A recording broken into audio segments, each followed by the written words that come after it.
Another Class B. This has got a Ford chassis called the Crossfit. It's made by Coachmen. It's a 22C model.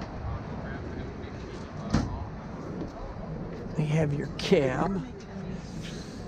And then looking back in the coach, stepping up, hey, with the screen door while you're camping. Whoops. They're just too tiny for me.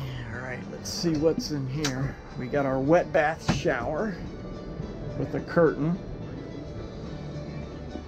toilet, soap dispenser, sink. We have our 2-burner stove, our single bowl sink,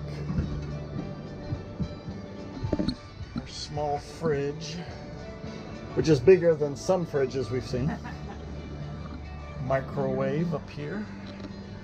We do have a fantastic fan in the ceiling. We have our cabinetry, lighted storage, and then we have our seating area, eating area that makes down into a bed.